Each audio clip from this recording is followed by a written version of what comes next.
د دعوت د اعلانولو لومړی فرمان. په دې هکله تر ټولو لومړی د الله تعالی دا قول را نازل شوی: وانذر عشیرتک الاقربین. ژباړه: او وویره وته له عذابه ای محمده هغه خپلوان دي تا چې ډیر نږدې دي درته. دا آیت شریف د الشعراء په صورت کې دی. د دې صورت په پیل کې د موسی علیه السلام کیسه راغلې ده او دا ښیي چې د موسی علیه السلام د نبوت پیل څنګه او څه ډول و. بیا هغه له خپل قوم بني اسرائیلو سره هجرت وکړ او الله تعالی دوی ته له فرعون نه نجات ورکړ. فرعون او لښکرې یې غرق شوې. په بل عبارت دغه کیسه د موسی علیه السلام د دعوت پر ټولو مرحلو رڼا اچوي. په داسې وخت کې د موسی علیه السلام د کیسې بیان چې رسول اکرم صلی الله علیه و آله وسلم په ښکاره او علني بلنه مامور کیږي. زما په نظر د دې په خاطر و چې رسول اکرم صلی الله علیه و آله وسلم او اصحاب یې رضی الله تعالی عنهم د دعوت له پیل نه د خپلې لارې له هر څه نه خبر وي. په وړاندې یې یوه داسې نمونه او داسې مثال موجود وي چې د هغه په رڼا کې دې ته آماده او تیار شي چې د ښکاره او علني دعوت په مرحله کې به له راز مشکلاتو سره مخامخ کیږي. د دروغو نسبت به ورته کیږي او ډول ډول ظلمونه به وویني. دا صورت د هغو قومونو له عاقبت او انجام نه هم یادونه کوي کوم چې د الله تعالی رسولان علیهم السلام یې تکذیب کړي او هغوی له اطاعت نه یې سرغړونه کړې ده، لکه د نوح علیه السلام قوم، عاد، سمود، د ابراهیم او لوط علیه السلام قومونه او اصحاب ایکه. د فرعون او د دې قومونو له عاقبت او انجام نه یادونه او خبرې د دې په خاطر دي چې د رسول اکرم صلی الله علیه و آله وسلم تکذیبونکي او د هغه له امر نه سرغړونکي په دې پوه شي چې که هغوی سمې لارې ته برابر نشي او د حق پیروي ونه کړي نو هغوی به هم له یوه خطرناک انجام سره مخ کیږي او الله تعالی به یې مؤاخذه کوي. او بل هدف یې دا و چې مؤمنان له خپل راتلونکي نه مطمئن او په دې باوري شي چې پای او راتلونکی د دوی دی، بری د دوی دی او ناکامی د دښمنانو په برخه ده. نږدې خپلوانو ته بلنه. د دې آیت له نازلېدو وروسته رسول اکرم صلی الله علیه و آله وسلم خپله کورنۍ بني هاشم راوبلل. هغوی بلنه ومنله او راغلل او د بني المطلب بن عبدمناف له کورنۍ نه هم څو کسان ورسره وو. ټول 45 کسان راټول شول. ابولهب وړاندې شو. د خبرې سر یې ونیو او محمد صلی الله علیه و آله وسلم ته په خطاب سره یې وویل: ګوره دا ستا ترونه او د ترونو زامن دي. خبرې وکړه خو ناپوهي پرېږده. په دې ښه پوه شه چې ستا کورنۍ د ټولو عربو زور نه لري، نو زه حق لرم چې ودې نیسم. له دې کاره نه دې منع کړم. ستا لپاره همدا ستا کورنۍ کافي ده چې مخه دې ونیسي. که چېرته په خپله خبره همداسې ټینګ پاتې شي نو ستا د قوم لپاره ستا مخنیوی له دې نه اسانه دی چې قریش ټول ستا په خلاف راپورته شي او نور عرب یې هم مرسته وکړي. زه نه پوهېږم هغه وخت به بیا بل څوک داسې پیدا شي چې ستا په شان د خپل قوم د تباهۍ او بربادۍ دا ډول سبب وګرځي. رسول اکرم صلی الله علیه و آله وسلم چوپ پاتې شو او په دې مجلس کې هیڅ خبرې ونه کړې. وروسته رسول اکرم صلی الله علیه و آله وسلم دوهم ځل بیا هغوی راوبلل. کله چې غونډ شول وی فرمایل: ژباړه: ټول حمد او ثنا الله تعالی لره ده. زه د هغه ثنا وایم، له هغه نه مرسته غواړم، په هغه ایمان لرم او په هغه باندې باور او توکل کوم او په دې شاهدي وایم چې له الله تعالی پرته بل هیڅوک هم د عبادت وړ نه دی. هغه واحد دی، هیڅ شریک نه لري. بیا یې وویل: مشر او لارښود خپل اهل او د خپل کور خلکو ته دروغ نه وایي. قسم په هغه الله چې له ده پرته د عبادت وړ بل معبود نشته، زه د الله تعالی له لوري ستاسې لپاره په خاصه توګه او د خلکو لپاره په عامه توګه رسول او استازی رالیږل شوی یم. قسم په الله داسې به مرئ لکه څرنګه چې ویده کیږئ او داسې به بیرته راژوندي کیږئ لکه څنګه چې له خوب نه راپاڅیږئ او د خپل هر عمل حساب او کتاب به در سره کیږي. بیا به د تل لپاره یا جنت وي او یا دوزخ. ورپسې ابو طالب داسې وویل: ستا سره زموږ لپاره د ویاړ خبره ده. موږ له هر چا نه زیات ستا نصیحت ته غوږ دو او منو یې. موږ له هر چا نه زیات ستا خبره رښتیا ګڼو. دا دې ستا ترونه او تربرونه ټول حاضر دي.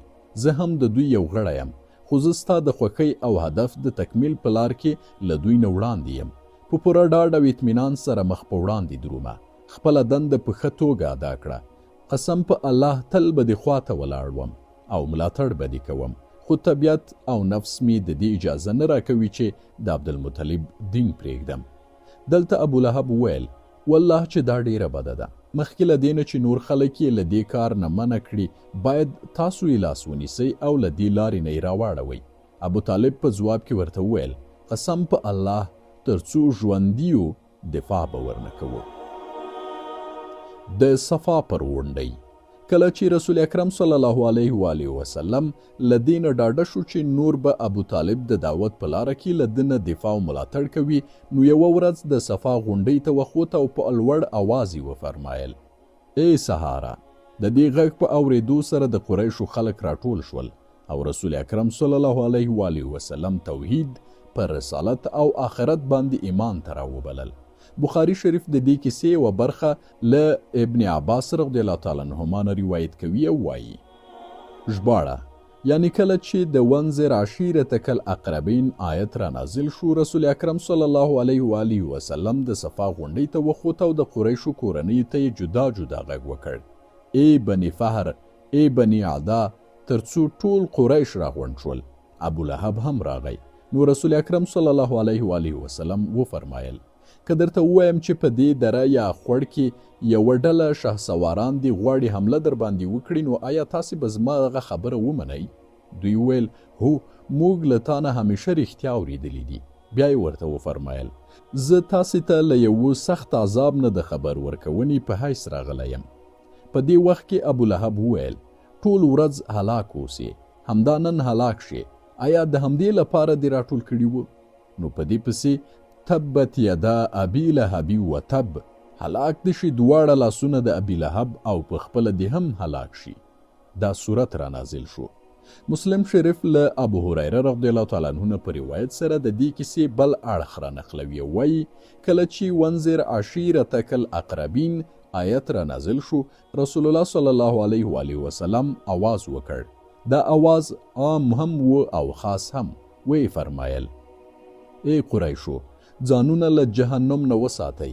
ای بني کعب، ځانونه له دوزخ نه وساتئ.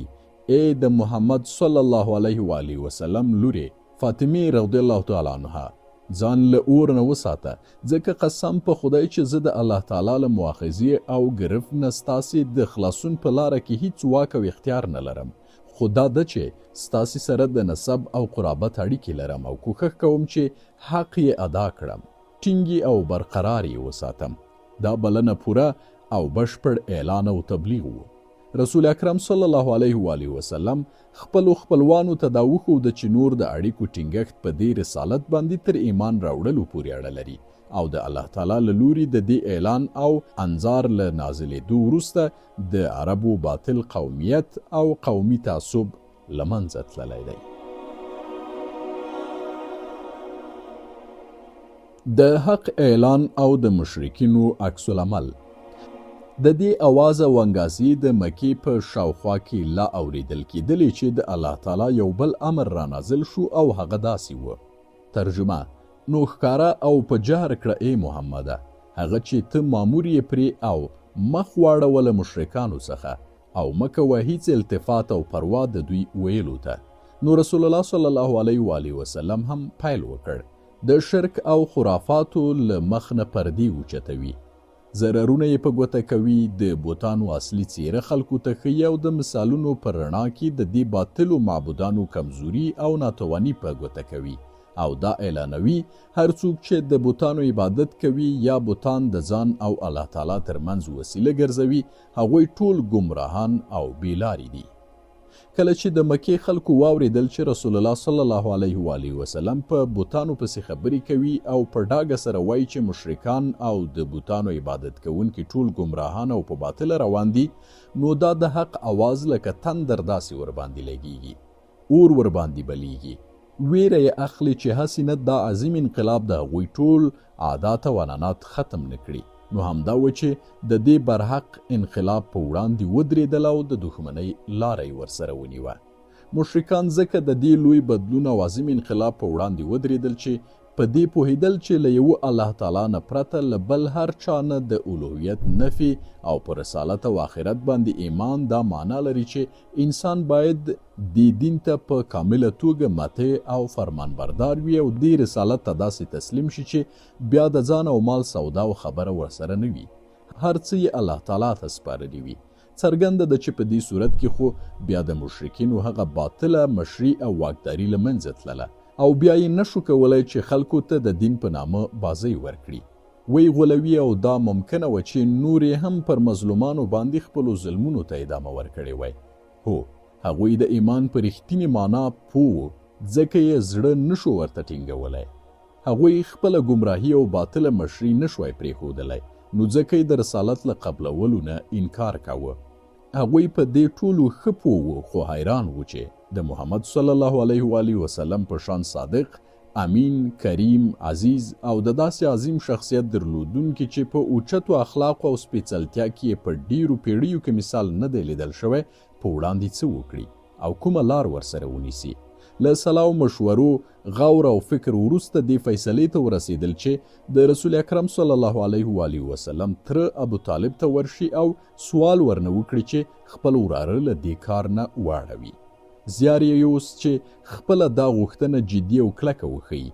نو دا خبره یې سره غوټه کړه چې ابو طالب ته به داسې وایي: د بوتانو د عبادت پرېښودلو ته بلنه او دا خبرې چې دا بوتان باطل دي، دا ټول په حقیقت کې د دوی یعنی مشرکانو او د دوی د پلرونو سپکاوی او د دوی د دین توهین دی چې دوی نشي زغملی.